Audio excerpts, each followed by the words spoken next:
Portland be the 18th team in Major League Soccer.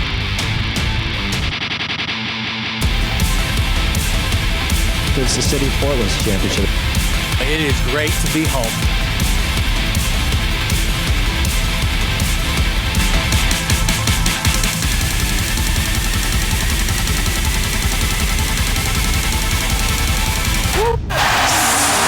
Sports Sunday with Orlando Sanchez, sponsored by 1-800-GOT-JUNK.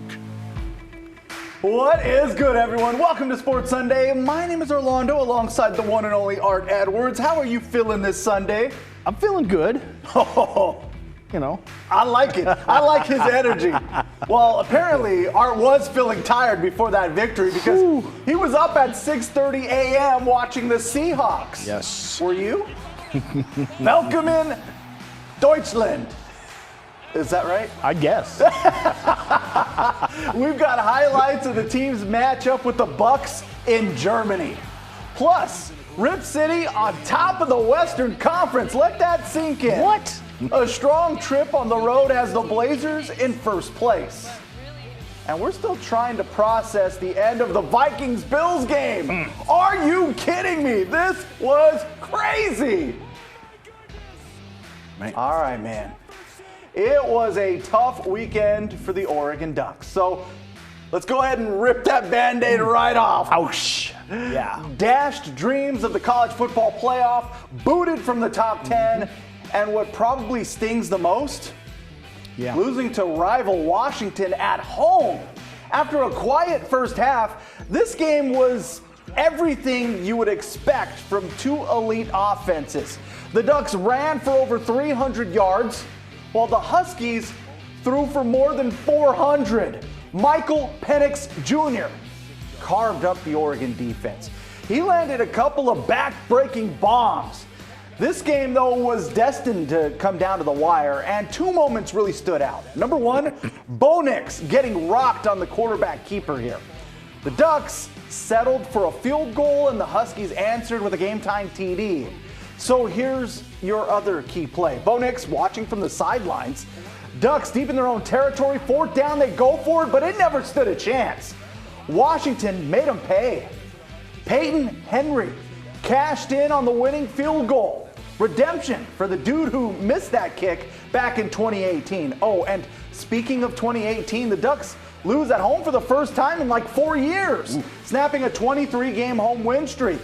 Huskies get the dub, 37-34. Certainly not the result we had hoped for. You know, I think our guys played the entire game. They certainly didn't quit. They didn't throw in the towel. I think you have to give Washington credit. They played a complete game, and we made more mistakes at the end of the game that hurt us. This game 100% falls on me. All right, Coach, he's taking ownership of that. Did you like what he had to say there? I did. I like that. Yeah. All right, so what'd you learn about this team, Art? What we already knew, that the defense is struggling. You know, they can't get off the field on third down, and that really hurt them. And on the other hand, the offense has to be absolutely perfect. Offense was still really good, but made a couple of mistakes. You mentioned that on third downs and them struggling with that. I want to talk about that play on fourth down. What'd you think about the call there? Yeah. You know what? I didn't mind the call. I love it when coaches go for it. You know what? He's banking on his offense. I've got a great offense, he says. They can get that 1 yard. I mean, I wonder in the back of his mind if he's thinking that the defense maybe can't stop him anyway. Yeah, they've definitely been put on notice, especially against really good teams. That secondary. Penix had his way, and he was reading them like a book. He even talked about it post-game on the Pac-12 Network and basically saying, no, it wasn't a busted coverage. No, I knew it. Yeah, he knew what was coming there. So those are some things that they've really got to get fixed here. Now, the silver lining is that the Ducks are 8-2. The Pac-12 championship is still there for the taking, as well as the Rose Bowl. Do you think this team can bounce back with a game against Utah and Oregon State? Man, I sure hope so. I think they can. It's going to be tough, man. Yeah. And speaking of Oregon State, it was a different story in Corvallis. Defense reigned supreme for the Oregon State Beavers, winning 10 of their last 11 at Reser Stadium, dominating the Cal Golden Bears 38-10. OSU made it look easy. I mean, they were on top 21-0 in the first half. Ben Goldbrinson, he was responsible for 3 touchdowns. Special teams also got into the act, courtesy of Anthony Gould, who took a punt 55 yards to the house. But the star of the show, that would be the Beavers defense, holding Cal to just 160 yards for the entire game. Wow. They haven't done something like that, holding an opponent to that number in over a decade. OSU defense has been one of the best in the conference this season, second in total defense, first at stopping the run. The Beavers pick up their 7th win of the season, guaranteeing back-to-back winning seasons. According to the Oregonian, the win unlocks an additional year on Jonathan Smith's contract, pushing his deal through 2028. Well, here's Coach Smith on his defense. I felt like we played some pretty good defense throughout. It was definitely really good tonight, challenging. Those guys came out with some energy. The crowd helped. I thought the plan was solid to affect the passer, take away the run game, which we did, make them one-dimensional. And we did that with some guys going down. So Coach mentioned it there. It was a pretty tough night for injuries. Multiple Beavers, including Jack Coletto and Jaden Grant, they got hurt. We'll likely learn more about those injuries during Coach's press conference tomorrow. So, Art, I want to ask you, what'd you think about the Beavers' performance? Well, they did exactly what they're supposed to do, which is to dominate a team like Cal. But the defense was even more dominating than I would have expected. I mean, that defense is really good. Hey, can we make up a hybrid team? Oregon State's defense and Oregon's offense and mush them together for one team? If you combine those two, you're talking about a playoff team, I would think. Yes, you are. If Oregon State can figure out a way to throw the ball more effectively, this team is going to be really complete because we know they can run the rock. I mean, Damian Martinez, another 100-yard performance for the Beavers. But like you said, them doing what they were expected to do and predicted to do is a good sign for those Beavers.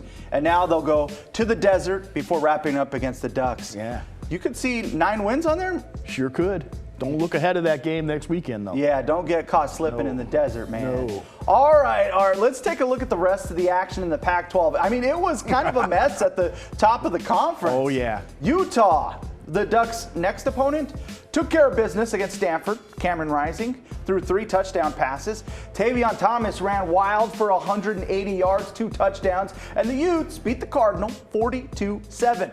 USC was in action on Friday night. The Trojans rolled over Colorado 55-17. No surprise there. Caleb Williams, the star for USC, 3 touchdown passes.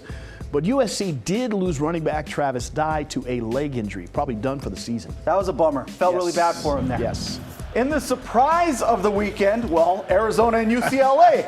Jaden DeLara with a huge game for the Wildcats. 316 yards passing, 2 touchdowns. And the Wildcats upset UCLA 34-28. You can't have those type of losses in the Pac-12 conference. That hurts. Yeah, more Pac-12 after dark for you, man. Yeah. Hey, in the strangest game of the weekend, Washington State hosting Arizona State. Cougs led 28-0 at the half, and they didn't score the rest of the way. They did hold on, though, to beat Arizona State 28-18. Oh, I thought we were going to get a Coug it. Oh, Cougs, bowl eligible. Did not Coug it. Producer Craig just booed me off the stage. I heard that sigh of relief from him. Yeah, you did. We still got more Sports Sunday still to come. Our trip around the NFL will be short on stops, but long on craziness. A couple of fantastic games today. And the snow on the ground in Bend Friday night. Well, the matchups are set for Oregon's semifinals in high school football. Who's playing who and where the games are happening. We'll see you on the other side.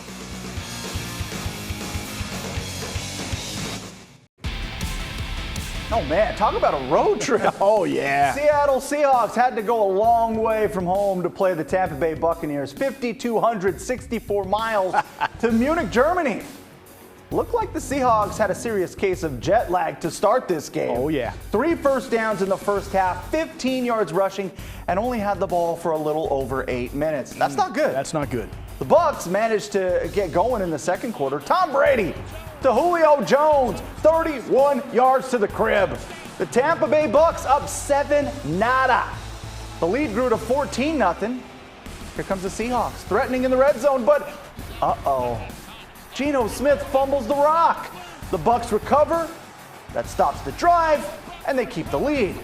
But Seattle made it interesting. To the fourth quarter, Smith to Tyler Lockett. 21-yard touchdown. That pulled the Seahawks a little closer. They added another touchdown with 4 minutes left, cutting the deficit to 5. The Bucs got the ball, and they ran out the clock, though. and Seattle falls 21-16. Geno Smith, another excellent day, 275 yards, 2 touchdowns. Seahawks still on top of the NFC West at 6-4. So Art, I was sleeping. Yeah. You weren't. What should we take away from this game? Well, they got off to a really slow start, but I like the way that they were able to bounce back and really make it a game, late in the game. And I love the way Geno Smith is playing. I mean, for me, he would be a guy who would get some votes for MVP as far as I'm concerned, because he really kind of is carrying this team. He brought them back and made it close. Yeah, and the defense has played really well. Yes. Not to mention, they knocked it out of the park with this draft. So many of these rookies have stepped up and had important, pivotal roles with this team. So, Art, I'm already looking ahead. Yes. And I know you are too, being a Niners fan. Yes. So I'm curious what you think about the way this schedule lines up in comparison to the rest of the division. Well, I think the Niners have a little bit easier road, but I think it's going to be tough, and they'll be fighting it out at the end. Yeah, so playoff picture is looking pretty interesting for both of those teams. Oh, yeah. All right, this is going to be fun. Way different discussion I thought we'd be having at this point, man. Yes. All right, so let's take a quick trip around the NFL tonight. Quality more than quantity. Let's start at Highmark Stadium for the Bills hosting the Vikings. This might have been the game of the year. Vikings down with 2 minutes left, hoping to stay alive. 4th and 18. Kirk Cousins to Justin Jefferson. This is an all-time great catch. Snatches it out of the air with one hand. You got to take a look at it again. My goodness, you kidding me with that? It also kept the drive alive. With less than a minute left, the Bills up against their own goal line. Josh Allen. He fumbles it. Vikings jump on it for the score. That takes the lead. So Buffalo did manage to get a field goal to tie the game at 30. We go to overtime, baby. Vikings kicked a field goal but left time on the clock, and the Bills, again, another mistake. Interception in the end zone. Vikings win 33-30. I told you this was crazy. Yes. Minnesota now 8-1. That's the second best record in the NFC. The Bills fall to 6-3. They are in third place in the AFC East. Did you see that coming, man? No, that's crazy. Crazy. Hey, we're going to take a trip now to Lambeau Field. The Green Bay Packers, they are in desperate need of a win. They had lost 5 straight going into today, playing the Dallas Cowboys, so no easy task. Aaron Rodgers, he had to lead the Packers back from the brink of defeat. Down by 14 in the fourth, Rodgers connects with rookie Christian Watson on a 39-yard scoring play. That pulled the Packers to within 7 after they got the extra point. And then, with 2.5 minutes left, it's that Rodgers-Watson connection again. They got something going. A 7-yard scoring play. The point after tied the game at 28. The Packers are able to come through in overtime. Mason Crosby with the field goal to win it. Rodgers beats his former coach, Mike McCarthy. Packers now 4-6. Dallas falls to 6-3. Oh, man. That was a lot of fun. Oh, yeah. We are set for the season finale of Friday Night Football. The semifinals are locked in for the 6A and 5A championship brackets. In 6A ball, top-seeded West Lynn hosts Central Catholic. That game's at Pioneer Stadium in Oregon City. In the other game, Tualatin faces Sheldon at McNary High School in Kaiser. Both games have a 7 o'clock kickoff. We'll also bring you the semifinals in the 6A Columbia Cup. Yeah. Now for 5A ball, Wilsonville will take on the Ben Lava Bears. That game's at Barlow High School in Gresham. Thurston and Summit play in the other semifinal matchup at Willamette University out in Salem. Tillamook, Scappoose, Estacada, they're all into the 4A semifinals. Those games are Saturday. And a big shout out and congratulations to Oregon's high school soccer champions. Jesuit claims both the boys and girls 6A titles. The McKay Scots get their first ever state championship in program history, while the Wilsonville girls claim the 5A title. Oregon Episcopal and Valley Catholic also score state titles. Congratulations to all the new champions. We'll be right back.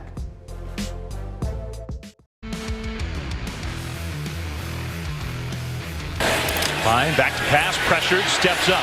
Pine's going to heave it deep toward the end zone, and it is caught! A reach around, Braden Lindsey! Oh, man, that catch by former Tiger High star Braden Lindsey might be the catch of the year in college football. The Notre Dame wideout helped the Fighting Irish to a 35-32 win over Navy.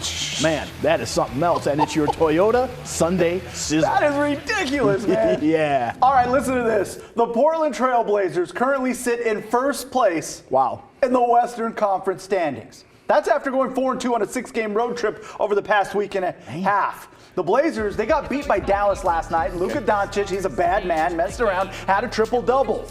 But the Blazers still had a shot to win this game playing without Yusuf Nurkic and Justice Winslow. Jeremy Grant and Damian Lillard carried the team on offense. So the Blazers are coming home to Rip City for a 3-game homestand starting with the Spurs on Tuesday. Portland sports a 9-4 record. So Art, what stands out to you about what the Blazers are doing?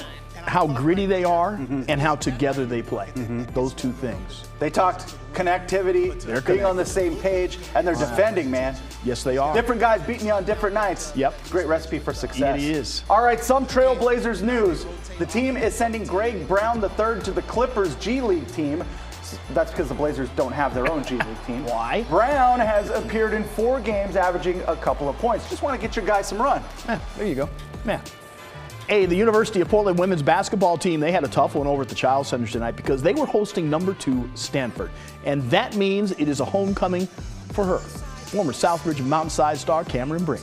She is the starting center for the Cardinal. Pilots had no answer for her. Brink had 12 points, 9 rebounds, 5 block shots in 20 minutes. Portland's Liana Kaitu'o led Portland with 13 points. Stanford rolls to an 87-47 win. Pilots hit the road to play San Diego State next. And the Portland State men, they were on the road today against Seattle. Seattle hot from the field, shooting almost 46% from 3. Vikings couldn't keep pace. Jarrell Satterfield led Portland State with 19, but the Vikings fall 83-71. They play Evergreen Wednesday night at home. We'll be right back. All right, man, you see these? Oh, yeah. The Blazers unveiled those City Edition uniforms this week, paying homage to the original PDX airport carpet. The jerseys are black with white PDX lettering and a teal sash peppered with the airport carpet style. Are you feeling them? What do you think? Not so much. No? No. I'm partial to the colorway. Yeah. I just wish that they would have done this like years ago. Right. When the carpet was still really a thing. Yeah. But overall, the look, they're pretty clean. All right. Yeah. All right, so here's a couple more from around the league. Yeah. These are the Pistons jerseys. Art, what does the green have to do with that franchise? There's an iconic gym at St. Cecilia's in Detroit, and green is the color there. And everybody who's anybody in Detroit basketball in that city has played there. Big Sean helping put those jerseys together. Yeah. All right, here are the Miami Heat's jerseys. They may be a ransom note of some sort. We're just kidding, folks. And these are probably my favorites. For the San Antonio Spurs. This is a throwback tribute to the All-Star game back in the 90s. And we're not going to go ahead and show you the Charlotte jerseys. I think we might get in trouble. I don't know. They're pretty ugly, though. But I was feeling those Spurs ones, man. Oh, yeah, those are nice. All right, we got to shout out and salute the Winterhawks. Portland Winterhawks. 13-1-1. These boys are doing work. Yeah, they're big time. Keep it going. They're back at home this week. They are, yes. All right, folks, we got to call it a night. Art is still pumped up on that Niners win. Yeah. Good night, everyone.